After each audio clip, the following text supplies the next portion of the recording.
Le soleil déclinait doucement sur Maranga, jetant des reflets d'or liquide sur les toits de chaume et les ruelles de terre battue. Le parfum du bois fraîchement coupé se mêlait aux senteurs de fleurs sauvages qui grimpaient le long des murs des petites maisons. Elina, une fillette au regard pétillant et aux pieds nus, courait entre les ruelles en serrant contre elle un livre abîmé. Son rire éclatait comme une cascade de clochettes, faisant tourner les têtes des commerçants, des vieilles femmes sur les bancs et des enfants qui jouaient dans la poussière. Elle rentra chez elle au crépuscule, trouvant son père, Gabriel, dans leur atelier de fortune, les bras couverts de sueur, en train de sculpter un jouet en bois pour elle. Il leva les yeux, fatigué mais heureux, et sourit en voyant son trésor rentrer. Leur soir était fait de repas simples, de rires étouffés, de rêves échangés sous les étoiles. Maranga, pour Elina, était tout un univers, un monde où la pauvreté n'effaçait ni la dignité ni la magie des petites choses. Les jours suivants, une ombre silencieuse s'abattit sur leur monde. À l'atelier, les outils restaient froids. Les commandes s'effilochaient comme du vieux tissu sous le vent sec de la saison sèche. Gabriel revenait plus tard, les épaules voûtées, la mâchoire crispée. Il comptait et recomptait les maigres pièces empilées sur la table branlante. Parfois, Elina l'observait dans l'embrasure de la porte, sans oser bouger, le cœur serré. Elle voyait des rides nouvelles marquer son front, des soupirs profonds secouer son corps robuste. Le marché aussi avait changé. Les sourires étaient devenus rares. Le parfum des fruits mûrs s'était effacé derrière celui de la poussière et de l'inquiétude. Elina sentit, sans qu'on le lui dise, que quelque chose en eux, en leur monde, était en train de mourir doucement. La nuit était tombée sur Maranga, enveloppant la petite maison d'une obscurité troublante. Seule la faible lueur d'une lampe à pétrole dansait sur les murs, projetant des ombres difformes. Gabriel, nerveux, se tenait debout, les bras croisés, regardant fixement la flamme tremblotante. Elina, assise sur un tabouret usé, sentait l'angoisse de son père remplir la pièce. Enfin, d'une voix brisée, il parla. La famille Velmore, immensément riche, avait besoin d'une servante. Ils étaient prêts à payer une avance suffisante pour sauver leur maison, mais en échange, il fallait envoyer Elina. La gorge serrée, les larmes brûlant ses paupières, Elina répondit d'une voix douce mais ferme. « Je suis prête, papa. » La flamme vacilla, comme si le monde lui-même retenait son souffle. Le matin suivant, alors que les premières lueurs du jour peignaient le ciel en rose pâle, Elina enfila sa robe propre, la seule qui n'était pas trouée, et boucla un sac dérisoire, une couverture rapiécée, son livre préféré, et son pendentif. Gabriel, silencieux, l'accompagna jusqu'à l'entrée du village. Ils échangèrent un long regard. Pas de mots. Tout était dit dans ce silence tragique. Elina baissa la tête, inspira profondément, puis s'engagea seule sur la route poussiéreuse, vers le manoir des Velmore que l'on apercevait au loin, sombre silhouette contre l'horizon. Le sentier de terre s'effaçait devant Elina tandis qu'elle avançait vers la grande bâtisse qui dominait Maranga, le manoir Velmore. Construit en pierre grise, orné de lourdes portes en bois noir, le bâtiment paraissait avaler la lumière autour de lui. Même les oiseaux semblaient éviter ses alentours. Quand elle arriva devant l'entrée, un domestique austère la fit entrer sans un mot, la menant à travers des couloirs glacés où chaque pas résonnait sinistrement. Enfin, dans un grand salon où trônait un immense miroir fendu, Elina rencontra Madame Velmore. Une femme sèche, aux cheveux tirés en un chignon sévère, vêtue d'une robe de soie noire raide comme son port de tête. Elle fixa Elina avec des yeux aussi froids que des éclats de verre et, sans même l'inviter à s'asseoir, déclara d'une voix tranchante. « Ici, tu travailles. Tu te tais. Tu n'es rien. » La petite fille, le cœur battant, baissa les yeux et murmura. « Oui, madame. » Dès son arrivée, Elina fut conduite à l'arrière du manoir, un espace minuscule, à peine plus grand qu'un placard, où elle devrait dormir. Un vieux matelas posé à même le sol, une couverture trouée. Pas de fenêtre. Pas de lumière naturelle. Le jour suivant, au lever du soleil, Madame Velmore la réveilla d'une voix sèche. Le rez-de-chaussée doit briller. Pas une trace de poussière. Dépêche-toi. Elina, l'estomac noué par la faim et l'angoisse, s'attela à sa tâche. Elle frotta les sols de marbre jusqu'à ce que ses doigts soient rouges et douloureux. Les enfants Velmore, Amaya, Caleb et Soraya passèrent près d'elle en ricanant, la toisant comme une curiosité. Amaya la frôla délibérément avec ses souliers vernis, salissant à nouveau un sol qu'elle venait de nettoyer. Pas un mot d'encouragement. Seulement des regards vides et méprisants. En fin de journée, exténuée, Elina s'accorda une seconde pour souffler contre un mur froid du couloir. Juste une seconde. Mais Madame Velmore surgit. Son regard lança des éclairs. Debout. Ici, tu n'as pas le droit de te reposer sans permission, hurla-t-elle. Puis, pour l'humilier devant tous les domestiques, elle lui jeta un seau d'eau sale sur les pieds en la traitant de paresseuse. Les enfants Velmore éclatèrent de rire. Elina, le visage ruisselant d'eau et de honte, serra les dents. Elle voulait pleurer, hurler, fuir. Mais elle resta debout, droite. Dans son cœur, une voix discrète murmura. « Tiens bon. » La nuit tomba sur Maranga, et avec elle un silence étouffant dans le manoir. Elina, recroquevillée dans sa pièce sans fenêtre, se couvrit de sa couverture trouée. La seule lumière venait d'un mince filet de lune passant par la porte mal fermée. Les larmes coulaient silencieusement sur ses joues sales. Elle serra contre son cœur son pendentif de perles. Avant de sombrer dans le sommeil, elle murmura à voix basse. « Un jour, je partirai d'ici. » Sa voix, minuscule mais ferme, flotta dans l'obscurité. Les jours se transformaient en semaines dans la prison dorée du manoir Velmore. Elina accomplissait ses corvées du matin au soir, silencieuse et invisible. Pour ne pas sombrer, elle avait développé des rituels secrets. Quand elle frottait les carreaux du grand salon, elle s'arrêtait quelques secondes pour regarder au loin, où le ciel semblait infini et libre. Lorsqu'elle nettoyait la bibliothèque interdite aux domestiques, elle profitait de l'absence de Madame Velmore pour lire en cachette quelques lignes des livres ouverts sur les bureaux. Un poème, une définition, un bout d'histoire. Elle gravait ces mots dans sa mémoire comme des trésors. C'était son jardin secret, son souffle de liberté. Un matin, alors qu'Elina transportait un lourd seau d'eau, Caleb, le fils Velmore, surgit devant elle exprès, la faisant trébucher. L'eau se répandit en cascade sur le carrelage. La scène sembla se figer un instant. Puis, d'un rire cruel, Caleb claqua dans ses doigts pour appeler Madame Velmore. Quand elle arriva, furieuse, elle gifla Elina sans ménagement devant tout le monde. Elina chancela, mais resta debout, serrant les dents, refusant de pleurer devant eux. Parfois, en balayant la cour du manoir, Elina croisait les regards furtifs des villageois qui passaient. Une vieille marchande de fruits, un vieil homme boiteux, un jeune garçon portant des paniers. Certains détournaient les yeux. D'autres lançaient un regard rapide, plein de pitié, avant de vite accélérer le pas. Personne n'osait s'arrêter. Personne ne voulait risquer de défier les Velmore. Elina comprenait. Elle ne leur en voulait pas. Mais chaque fois qu'un regard compatissant croisait le sien, cela rallumait une étincelle dans son cœur. Elle n'était pas invisible pour tout le monde. Cette nuit-là, Elina n'arrivait pas à dormir. Elle se leva de son matelas et écarta doucement la porte grinçante de sa minuscule chambre. À pas feutrés, elle grimpa jusqu'à une petite fenêtre oubliée à l'étage, juste assez grande pour voir un morceau du ciel. Les étoiles brillaient, pures, infinies. Elle posa ses deux petites mains contre la vitre froide et chuchota. « Maman, si tu m'entends. Je te le promets. Un jour, je serai libre.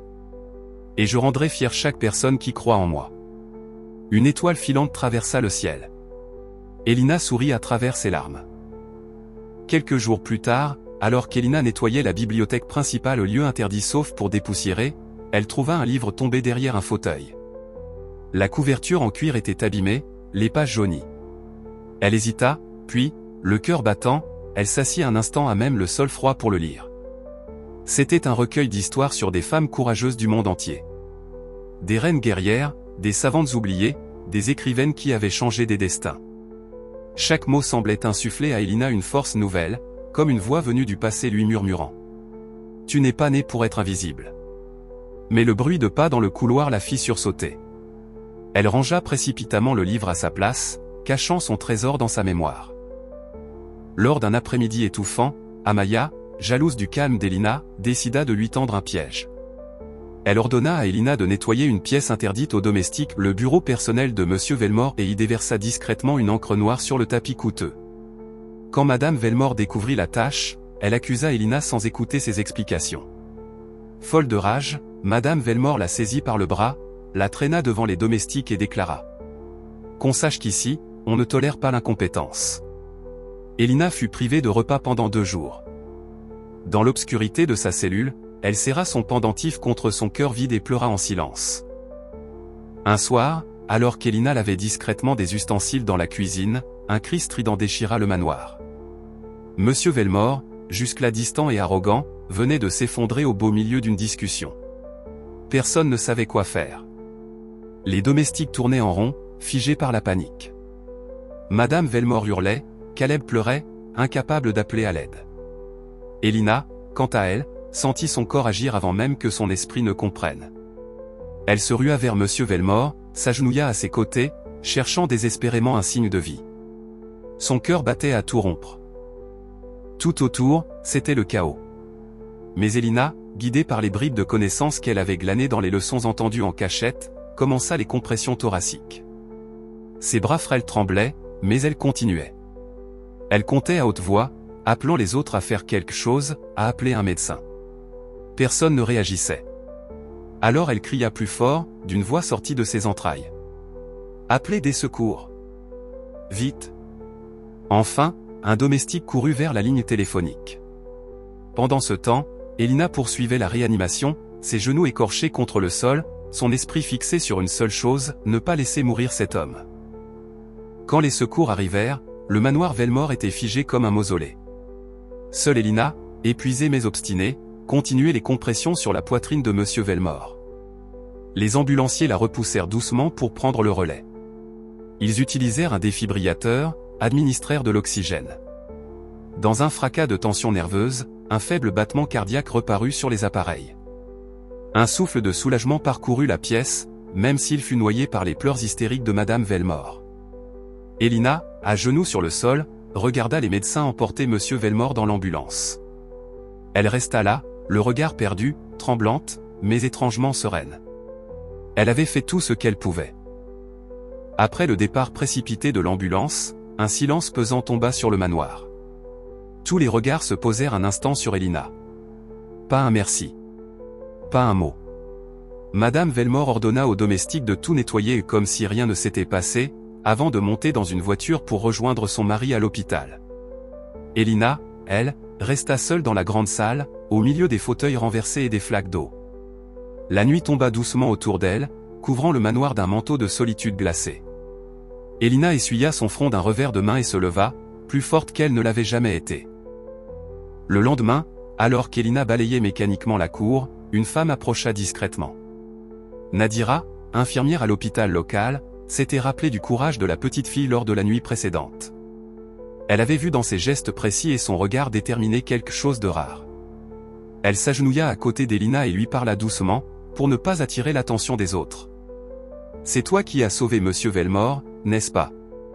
Elina, surprise d'être abordée avec douceur pour la première fois depuis longtemps, hocha timidement la tête. Dans les yeux de Nadira, il n'y avait ni pitié ni condescendance. Il y avait du respect. Et cela fit pleurer Elina intérieurement. Nadira, après avoir écouté en secret l'histoire d'Elina, lui fit une promesse. « Je connais des gens qui peuvent t'aider. Ce n'est pas ta place ici. » Elina, les yeux écarquillés, n'osait y croire. Le manoir avait enfermé ses rêves dans une cage si étroite qu'elle avait oublié l'odeur de l'espoir. Nadira serra discrètement sa main en partant. Ce simple contact, plus puissant qu'une longue étreinte, réchauffa Elina de l'intérieur. Elle retourna à ses corvées ce jour-là, le pas plus léger, le cœur battant à nouveau d'une vie à venir. Quelques jours plus tard, comme promis, Nadira revint. Sous prétexte d'une vérification médicale pour les domestiques, elle demanda à voir Elina seule.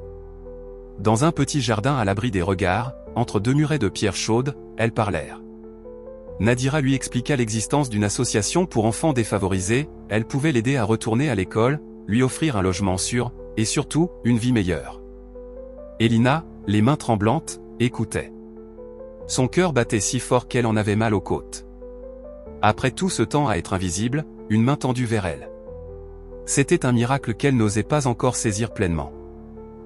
Nadira expliqua qu'une rencontre serait organisée dans quelques jours, et Elina rencontrerait les responsables de l'association.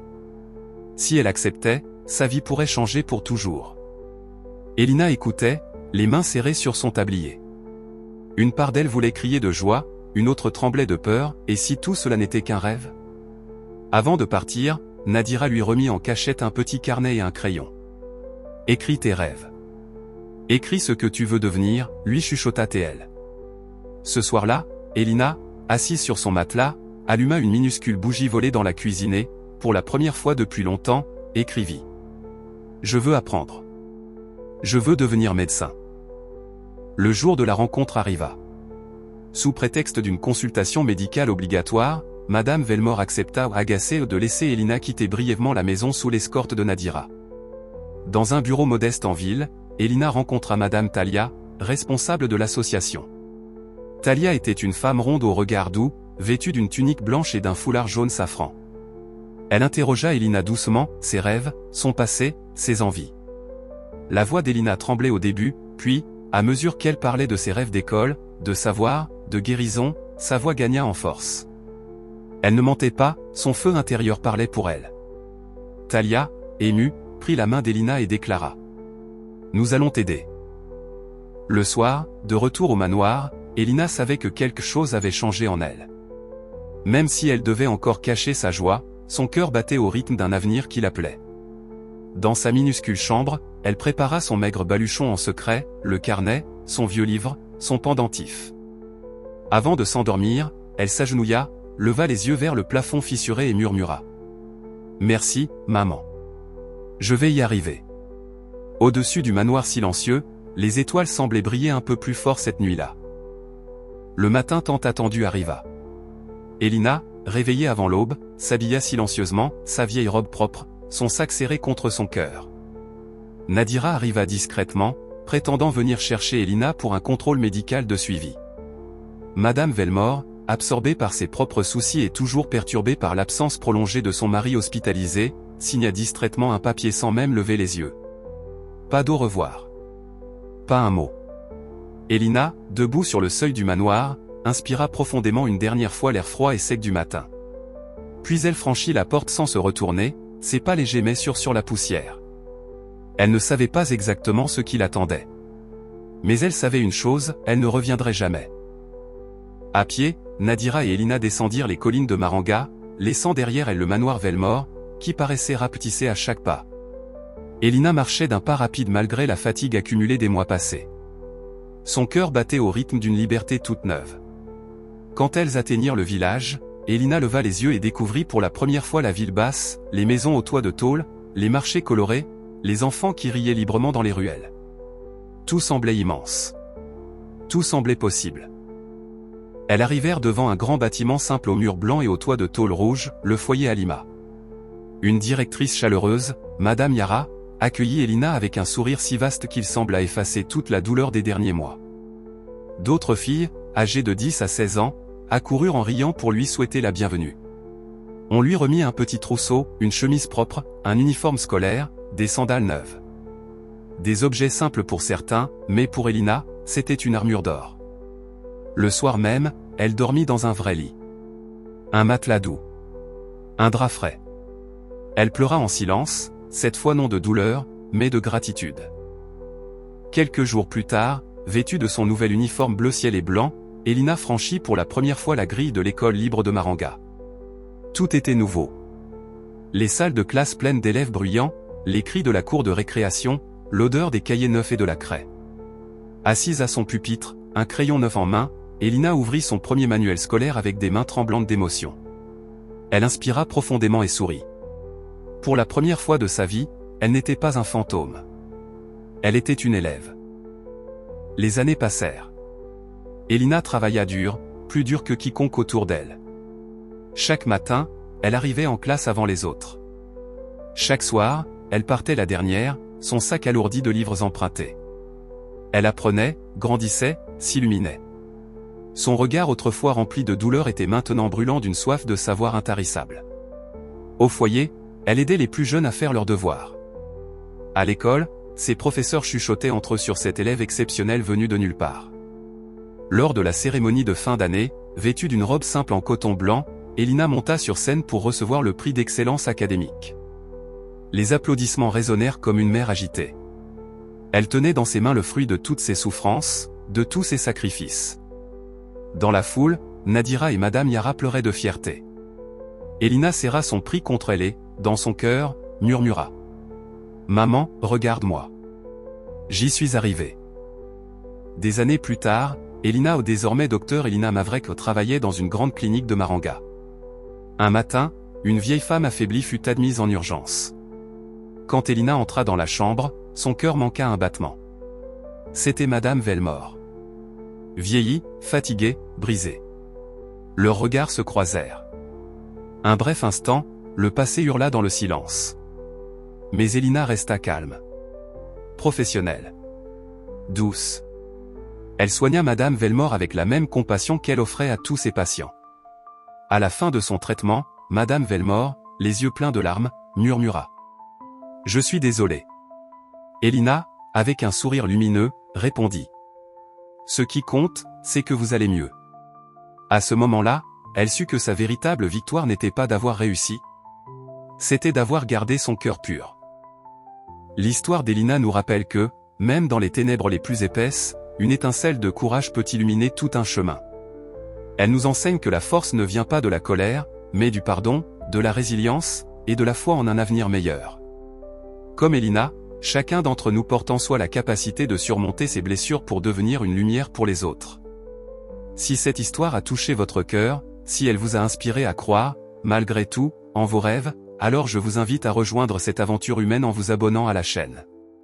Ici, nous croyons au pouvoir des histoires vraies, au pouvoir de ceux qui, silencieusement, changent le monde. Abonnez-vous, activez la cloche, et ensemble, faisons briller encore plus d'histoires d'espoir et de renaissance. Merci de faire partie de cette belle aventure. À très bientôt pour une nouvelle histoire, encore plus forte, encore plus lumineuse.